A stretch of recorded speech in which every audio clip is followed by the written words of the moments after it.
Sarah Martinez had dreamed of joining the military since she was 12 years old. Growing up in a small town in Texas, she watched her older brother serve overseas and knew she wanted to follow in his footsteps.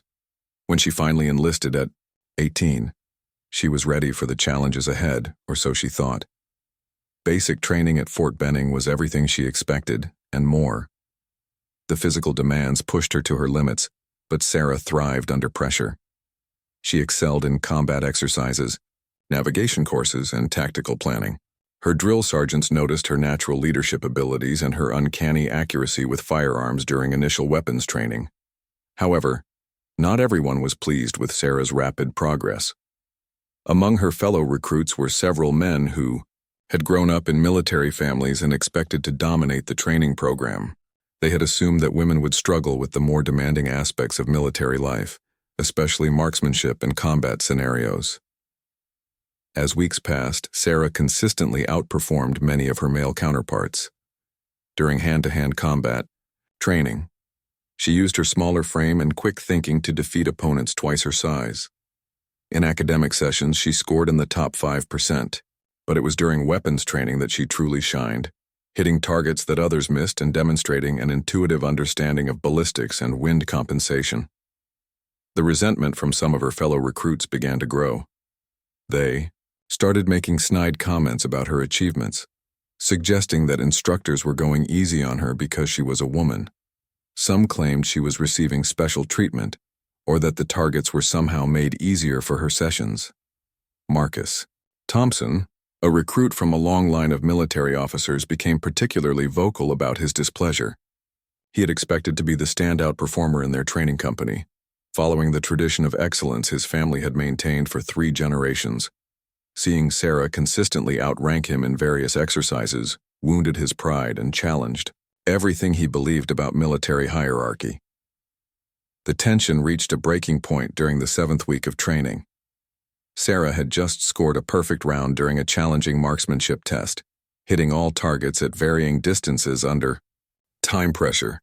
As she returned from the firing line, she overheard Marcus talking to a group of other recruits. "There's no way she's that good naturally," Marcus was saying, his voice filled with frustration and disbelief. "Something's not right about this whole situation. Mark my words, when it really counts, when there's real pressure, she'll crack like all the rest." Sarah felt a mixture of anger and determination wash over her. She had worked harder than anyone else in her unit, often staying up late to study field manuals and practicing weapon maintenance until her fingers were raw. Every achievement had come through dedication and natural ability, not special treatment. The next morning brought news that would test everyone's mettle. Their company had been selected to participate in the annual marksmanship competition, a prestigious event that drew the best shooters from training facilities across the country. The competition would feature multiple shooting disciplines, including precision rifle shooting, rapid-fire exercises, and moving target scenarios. Drill Sergeant Williams announced that each company could send their top 5 shooters to represent them. Based on training scores, Sarah was ranked 2nd in the company, virtually guaranteeing her a spot on the team. The announcement sent ripples of excitement and anxiety through the barracks. That evening, Sarah sat on her bunk cleaning her assigned rifle, the same weapon she had used throughout training. She had grown familiar with its quirks and characteristics, learning to compensate for its slight tendency to pull left at longer distances. The rifle wasn't perfect, but she had adapted her technique to work with its limitations. As she worked, she noticed Marcus and several other recruits huddled together, near the far end of the barracks, speaking in hushed tones and occasionally glancing in her direction. Their body language suggested they were planning something, but Sarah tried to dismiss her suspicions as paranoia, brought on by the stress of upcoming competition. The competition was scheduled for the following week, and training intensified accordingly. Sarah spent every available moment at the shooting range, fine-tuning her technique and building the muscle memory that would serve her under pressure. She practiced breathing exercises, worked on her stance, and studied the ballistic charts until she could recite them from memory. Her dedication didn't go unnoticed by the instructors, who began to see her as a serious contender for top honors in the competition. Drill Sergeant Williams, a veteran marksman himself, took special interest in her progress and offered additional coaching during off hours. Martinez, he said one evening as she finished her practice session. "You've got something special. I've seen a lot of recruits come through here, but your natural ability combined with your work ethic is rare. Don't let anyone tell you otherwise." His words meant more to Sarah than any medal could. She knew that earning respect in the military required more than just good intentions. It demanded results, consistency, and the ability to perform when everything was on the line. The night before the competition, Sarah could barely sleep. She ran through mental rehearsals of each shooting position, visualizing perfect shots and steady breathing. The weight of representing her company pressed on her shoulders, but it was a pressure she welcomed. This was her chance to prove that her success wasn't accidental or aided by special treatment. Morning came with the sound of reveille echoing across the base. Sarah dressed quickly and made her way to the armory where the competition team was scheduled to receive their weapons for final inspection and zeroing. The facility buzzed with activity as teams from 6 different training companies prepared for the day's events. When Sarah approached the weapons checkout counter, the armorer handed her a rifle that looked identical to the one she had been using in training. However, as she began her routine inspection, something felt different. The weapon seemed heavier than usual, and when she worked the bolt action, it felt sluggish and uneven. "Excuse me," Sarah said to the armorer. "This rifle feels different from my training weapon. Could I possibly get the one I've been using?" The armorer, a gruff sergeant with 20 years of service, barely looked up from his paperwork. "All rifles are the same, recruit. What you see is what you get. Now move along. There are others waiting." Sarah wanted to press the issue, but the line of competitors behind her was growing restless. She accepted the weapon and found a quiet corner to conduct a more thorough inspection. What she discovered made her stomach sink with dread and anger. The rifle's barrel was dirty, far beyond what normal use would explain. Someone had deliberately fouled the weapon with excessive carbon buildup. The bolt mechanism was stiff, with old grease and debris, making smooth operation nearly impossible. Most concerning of all, the rifle's scope appeared to have been tampered with, its adjustment knobs loose and the reticle slightly askew. As the implications became clear, Sarah felt a mix of betrayal and determination. Someone had intentionally sabotaged her equipment, hoping to ensure her failure in front of the entire base. The timing was too convenient to be accidental, and the deliberate nature of the tampering pointed to calculated malice. She looked around the armory and spotted Marcus Thompson receiving his rifle from the same counter. Their eyes met briefly, and she saw something in his expression that confirmed her suspicions. He looked nervous, but there was also a hint of satisfaction, as if he believed he had already won the competition. Sarah realized she had 2 choices. She could report the sabotage to the range officers and likely get the competition postponed while an investigation took place. This would be the safe choice, the one that would protect her reputation and ensure a fair contest. However, it would also give her detractors ammunition to claim she couldn't handle pressure and needed special accommodations to compete. Her second option was far more dangerous, but appealing to her competitive nature. She could accept the challenge, work with the sabotaged equipment, and prove that her skills transcended any obstacles placed in her path. It was risky and could result in public embarrassment, but success would silence her critics permanently. The morning briefing began before Sarah could fully decide on her course of action. Competition officials explained the day's format. 3 distinct shooting disciplines, each weighted equally in the final scoring: precision shooting at known distances, rapid-fire engagement of multiple targets, and a challenging course that combined shooting with physical movement under time pressure. As Sarah listened to the rules and scoring system, her mind raced through the implications of competing with compromised equipment. The precision shooting would be nearly impossible with a dirty barrel and misaligned scope. The rapid-fire portion would suffer from the sticky bolt action that would slow her reload time. The movement course would be affected by all these factors, combined. During the equipment check period, she had 30 minutes to clean and adjust her rifle as much as possible. Working frantically, she used every trick she had learned about weapon maintenance. She ran cleaning patches through the barrel until they came out nearly white, worked lubricant into the bolt mechanism, and attempted to adjust the scope's alignment. Her efforts helped, but she knew the rifle was still far from optimal condition.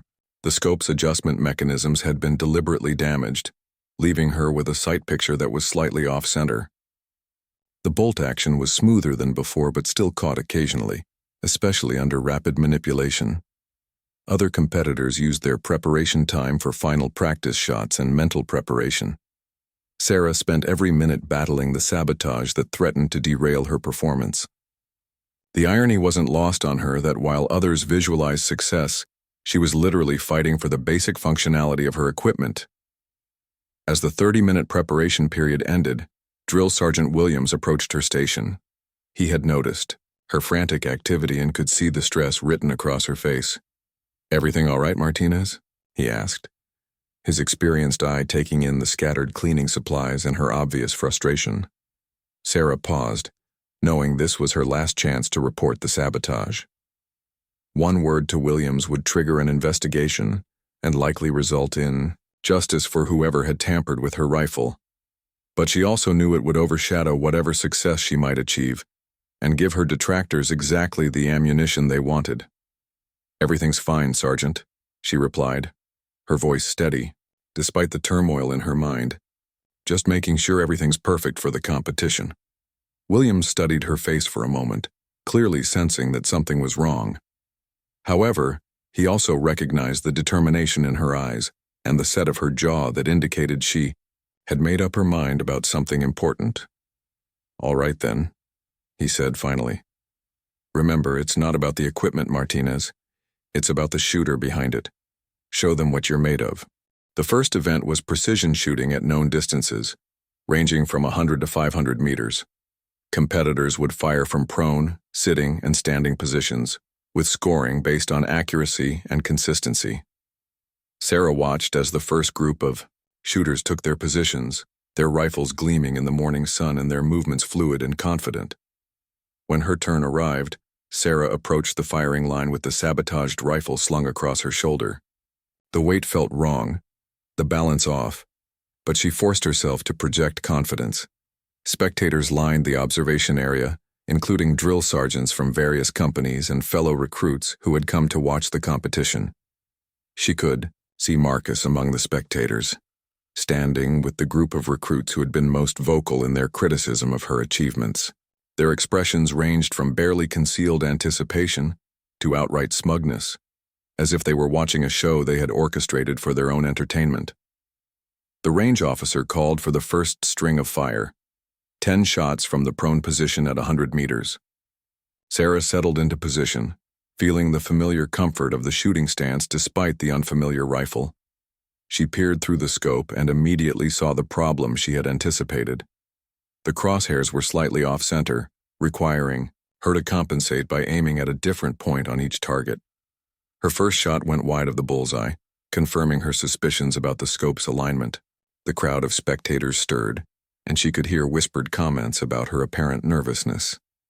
Sarah forced herself to ignore the noise and focused on the mathematics of compensation. If the scope was consistently off by a certain margin, she could adjust her point of aim accordingly. The second shot was closer, and by the third she had begun to establish a pattern. Each subsequent shot required mental calculation to account for the scope's misalignment, effectively forcing her to solve a geometry problem while maintaining perfect shooting form under time pressure. By the end of the prone position string, Sarah had managed a respectable score despite the equipment issues. It wasn't her best performance, but it was solid enough to keep her in contention. More importantly, she had begun to understand how to work with the compromised rifle's characteristics. The sitting position presented new challenges. The different angle and reduced stability made the scope's misalignment more difficult to predict. Sarah's first few shots scattered around the target as she struggled to find the right compensation point. The spectators grew more vocal, and she could hear someone say loudly enough for her to hear, "Looks like the pressure's getting to her." But Sarah had faced pressure before, and she understood that this moment would define not just her performance in the competition, but her entire military career. She took a deep breath, blocked out the noise, and focused on the fundamental principles of marksmanship that had served her throughout training. Shot by shot, she began to find her rhythm. The bolt action that had been sticky during practice seemed to respond better under the actual pressure of competition.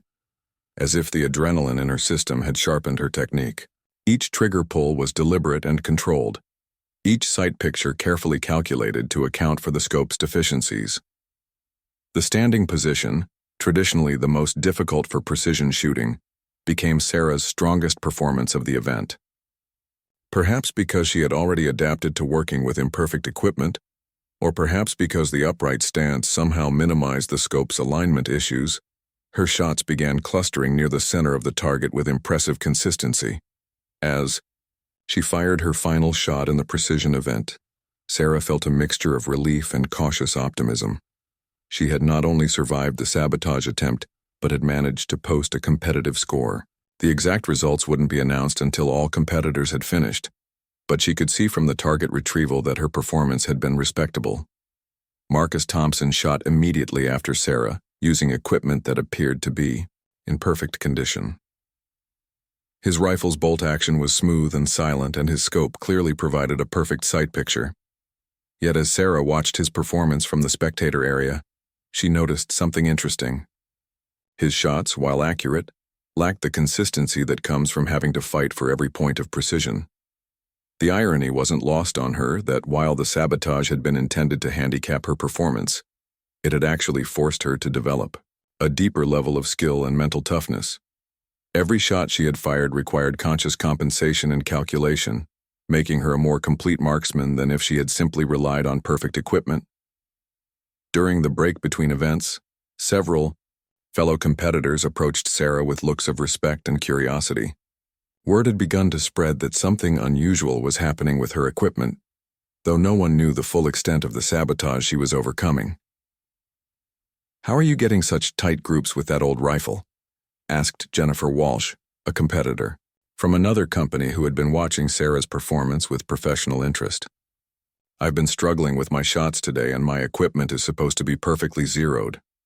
Sarah considered her response carefully. She could reveal the sabotage and gain sympathy, or she could maintain her dignity and focus on the competition ahead.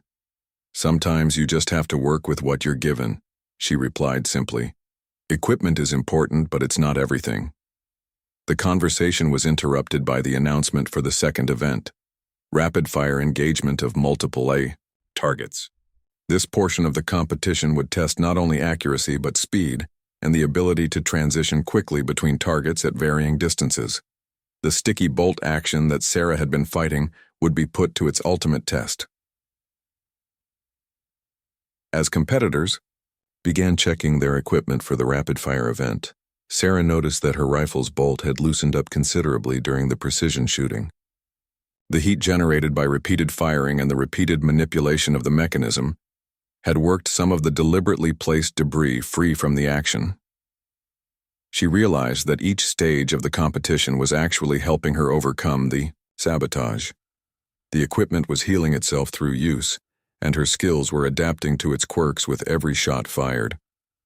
What had been intended as a crippling handicap was becoming a masterclass in adaptability and mental toughness. The rapid-fire event required competitors to engage 8 targets in sequence within 90 seconds, with targets positioned at distances ranging from 50 to 200 meters. Each target would be exposed for only 10 seconds before moving to the next, demanding quick target acquisition, precise shooting, and smooth weapon manipulation. Sarah took her position at the firing line, acutely aware that this event would likely determine her overall standing in the competition. The bolt action that had been deliberately sabotaged would be tested to its limits, and any hesitation or malfunction could cost her precious seconds and points. The range officer's whistle signaled the start of the event. The first target popped, up at 50 meters, and Sarah quickly acquired it through her misaligned scope. She fired 2 rapid shots, compensating for the scope's deficiencies with the muscle memory she had developed during the precision event. Both shots found their mark before the target disappeared. Target 2 appeared at 75 meters. Sarah worked the bolt action, which moved more smoothly than it had during practice, but still required more force than normal. She adjusted her aim point and fired twice more, her shots clustering near the center of the target zone. By the 4th target, Sarah had found a rhythm that accounted for all of her equipment's limitations. She had learned to work the bolt with slightly more force than normal, to aim using a consistent offset to compensate for the scope, and to trust her instincts rather than overthinking each shot. The crowd of spectators had grown quieter as they watched her performance. Even those who had doubted her abilities could see that something remarkable was happening. Her shooting was not just accurate but demonstrated a level of technical skill that transcended equipment limitations. Target 6 presented the greatest challenge of the sequence, positioned at the maximum 200-meter distance and requiring precise holdover calculations to account for bullet drop. Sarah's mathematical mind, honed by years of academic excellence, allowed her to make the necessary adjustments instinctively. Her first shot struck the target's scoring zone, and her follow-up shot improved on the placement. As she approached the final 2 targets, Sarah realized that she had not only overcome the sabotage, but was actually performing better than she ever had in practice. The adversity had sharpened her focus and eliminated any casual approach to her shooting. Every shot mattered, and every shot reflected the maximum effort she could provide. The 8th and final target seemed to hang in the air forever, though it was exposed for the same 10 seconds as all the others. Sarah's final 2 shots of the rapid-fire event were perhaps her best of the entire competition, striking the target with precision that would have been impressive with perfect equipment and was extraordinary given her circumstances. As the range fell silent and competitors checked their targets, Sarah felt a profound sense of accomplishment. She had not merely survived the sabotage attempt, she had thrived despite it. The challenges that were meant to break her spirit had instead revealed depths of skill and determination she hadn't known she possessed. The target scoring took longer than usual, with range officials double-checking several results that seemed unusually high for the difficult rapid-fire course. When the preliminary scores were announced, Sarah's name appeared near the top of the leaderboard, tied for second place overall after 2 events. Marcus Thompson, whose equipment had functioned flawlessly throughout both events, found himself in 4th place despite his advantages. His frustration was evident as he realized that his sabotage plan had not only failed, but had somehow made his target perform better than expected. During the break before the final event, word of Sarah's performance began to spread beyond the immediate spectators. Drill sergeants and officers who had not planned to attend the competition arrived to witness what they had heard described as an exceptional display of marksmanship skill. Colonel Richards, the base commander, appeared among the observers. His presence added weight to the proceedings and signaled that Sarah's performance had caught the attention of senior leadership. She could see him engaged in quiet conversation with several drill sergeants, occasionally glancing in her direction with what appeared to be professional interest. The final event would be the most challenging, a combined shooting and movement course that simulated combat conditions. Competitors would navigate through a series of obstacles while engaging targets at unknown distances, all while carrying full combat gear and operating under strict time limits. This event would test not only shooting skills but physical fitness, tactical thinking, and the ability to perform under the kind of pressure that soldiers might face in actual combat situations. The sabotaged rifle would face its ultimate test as Sarah would need to carry it through physically demanding movements while maintaining the precision necessary for accurate shooting.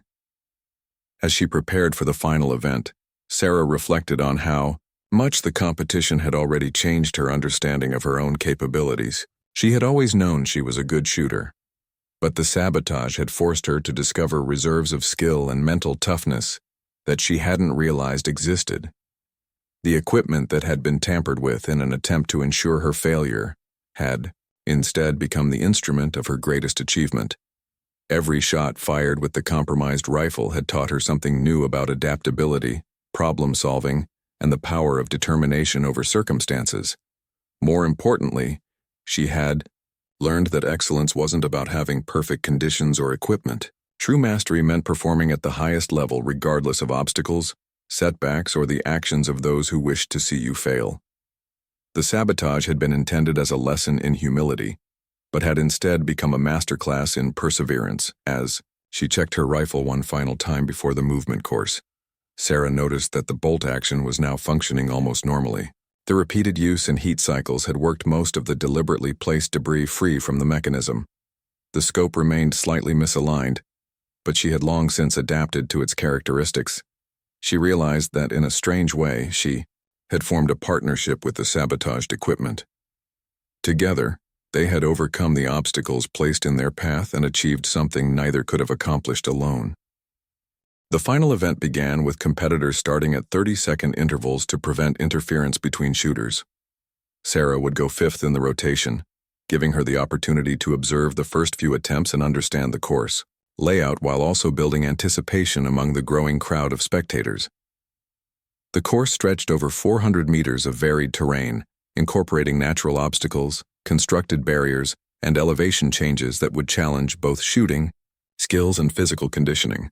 Targets were positioned at unpredictable distances and angles, some partially concealed behind cover, others requiring precise shots through narrow openings. Sarah watched as the first competitor, a recruit from Fort Gordon known for his physical fitness, attacked the course with aggressive speed. His strategy seemed focused on completing the movement portions as quickly as possible, leaving maximum time for careful shooting. However, his haste led to several missed shots when he arrived at firing positions, breathing heavily and unable to steady his rifle properly. The second competitor took the opposite approach, moving methodically through each section and taking extra time to set up perfect shooting positions. While his accuracy was impressive, he ran out of time before completing the final 2 targets, receiving 0 points for those engagements and dropping significantly in the overall standings. Marcus Thompson went third, his confidence clearly shaken by his poor performance in the previous events. His movement through the course was technically sound, but lacked the fluidity and confidence that characterized elite performance. His shooting, while accurate, was slower than necessary, and he finished with a respectable but unspectacular score that confirmed his position in the middle of the pack. The fourth competitor provided Sarah with the most valuable intelligence about the course. Jennifer Walsh, the shooter who had earlier asked about Sarah's equipment, demonstrated excellent tactical thinking by using available cover to support her rifle for more stable shooting positions. Her score was the highest of the day so far, but Sarah noticed several opportunities for improvement that could make the difference between victory and second place. When her turn arrived, Sarah felt calmer than she had all day. The preceding events had taught her to work with her equipment's limitations, and she had developed confidence in her ability to adapt to unexpected challenges. The course ahead represented the culmination of everything she had learned about shooting, tactics, and mental toughness. The starting whistle sent her forward at a pace she had calculated to provide the optimal balance between speed and accuracy. Her physical conditioning, honed by months of military training, carried her smoothly over the first obstacle series. When she reached the first firing position, her breathing was controlled and her pulse steady. The first target sat 150 meters away, partially concealed behind a wooden barrier that required precise shot placement. Sarah quickly established a stable shooting position using a technique she had observed during Walsh's run. The misaligned scope required her to aim at the edge of the visible target area, but her compensation had become instinctive through repetition. Her first shot struck exactly where she had intended, and she moved immediately to the next firing point. The sabotaged rifle had become an extension of her will, its quirks and characteristics as familiar as her own heartbeat. The bolt action cycled smoothly, the scope's offset was automatically accounted for, and her shooting had reached a level of unconscious competence. Target 2 required a difficult uphill shot at nearly 200 meters, with wind flags indicating a moderate crosswind that would affect bullet trajectory. Sarah's academic background in mathematics served her well as she calculated the necessary adjustments for both distance and wind deflection. Her shot struck the target's center, drawing an appreciative murmur from the spectators who had gathered at observation points along the course. The middle section of the course presented the greatest physical challenge, requiring competitors to low crawl under wire obstacles while carrying their rifles, and then immediately engage targets from unstable positions. Sarah's smaller stature, which some had viewed as a disadvantage, actually helped her navigate the obstacles more efficiently than larger competitors. Emerging from the crawl section, she found herself ahead of the pace she had calculated for success. This time Buffer allowed her to take slightly longer to set up each shot, ensuring maximum accuracy while still maintaining the speed necessary for overall victory. Targets 3 and 4 were positioned to simulate urban combat scenarios, with narrow shooting lanes and partial concealment that demanded both precision and quick target acquisition. Sarah's performance on these targets was flawless, her shots finding their marks with the kind of accuracy that spoke to both natural ability and hundreds of hours of dedicated practice. The final section of the course featured the most challenging shots of the entire competition. 3 targets were positioned at varying distances and angles, requiring competitors to demonstrate mastery of advanced marksmanship techniques, including holdover for distance, windage adjustment, and shooting from unconventional positions. Sarah approached these final challenges with the confidence born of having overcome every obstacle placed in her path. The rifle that had been sabotaged to ensure her failure had instead become the instrument of her greatest triumph. Each shot was a testament to the power of skill, determination, and the refusal to accept defeat. Her final shot rang out across the range with the crisp authority of perfect technique meeting perfect execution. The target, positioned at the maximum distance and partially obscured by natural cover, received a direct hit that confirmed what everyone watching already knew. They were witnessing something extraordinary. As Sarah completed the course and returned to the staging area, the gathered crowd erupted in applause that spoke to more than just appreciation for good shooting. They had witnessed a demonstration of character, resilience, and the kind of excellence that transcends circumstances and obstacles. Colonel Richards stepped forward as Sarah approached, his expression reflecting both professional admiration and genuine respect for what he had observed.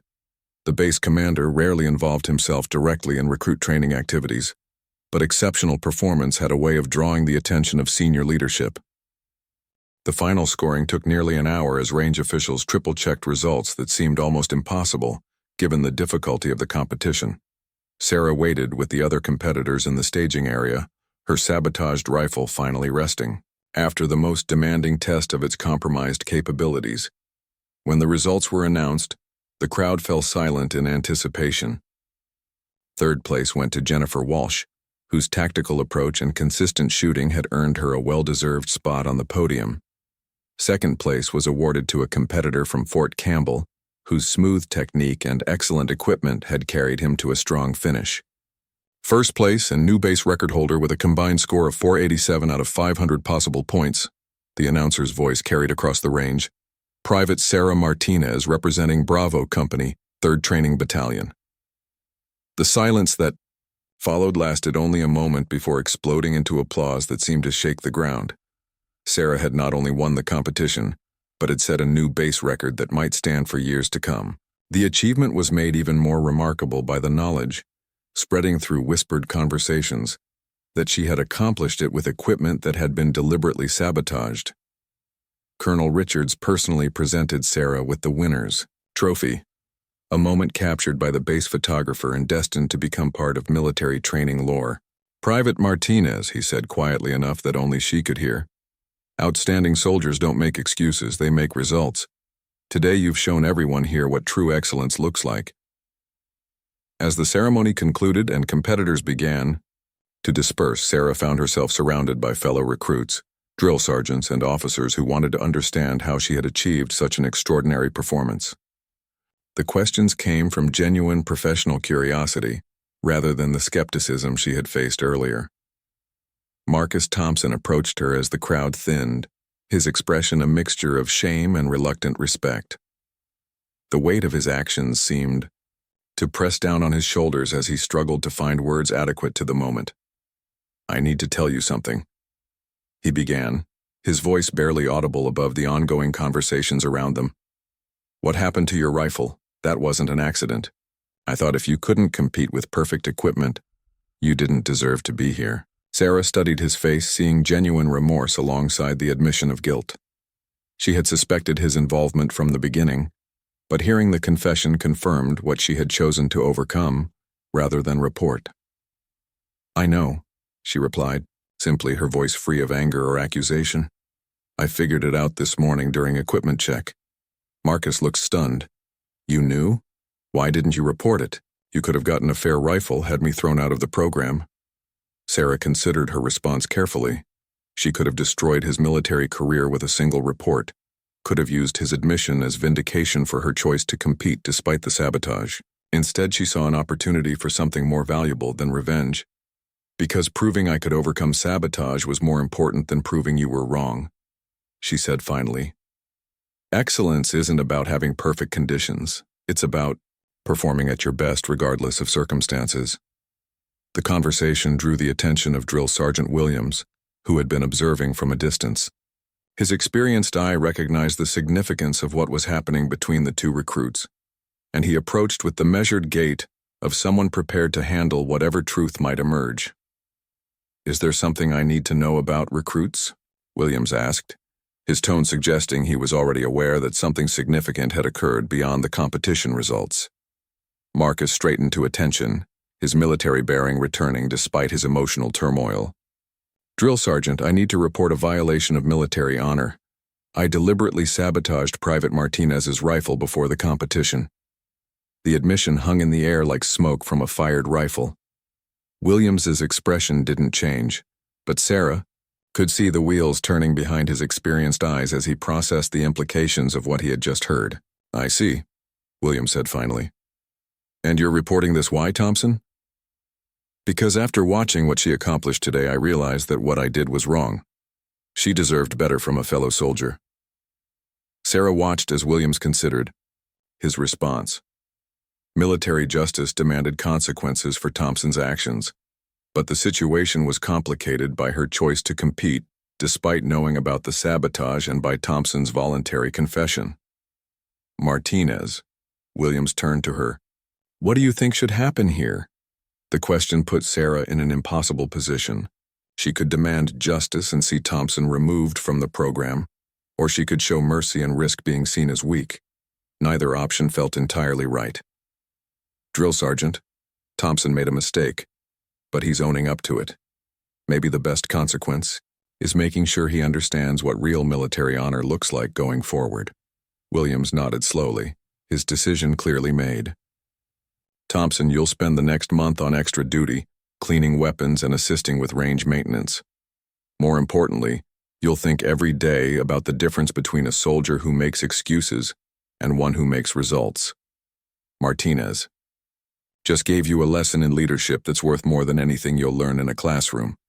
As the group prepared to leave the range, Sarah took one final look at the rifle that had carried her to victory, the weapon that had been sabotaged, to ensure her failure had instead become the instrument of her greatest achievement. Every shot fired through its compromised barrel had taught her something about resilience, adaptability, and the power of refusing to accept defeat. 3 months later, Sarah graduated at the top of her training class and was selected for advanced marksmanship instructor school. Her performance in the competition had earned her not only respect, but opportunities that would shape her entire military career. The base record she set that day stood for 3 years, a testament to what could be achieved when skill, determination, and character converged under pressure. More importantly, the story of how she overcame deliberate sabotage to achieve excellence became part of training tradition, inspiring countless future soldiers to persevere through their own challenges. Marcus Thompson completed his training and went on to serve with distinction, carrying with him a hair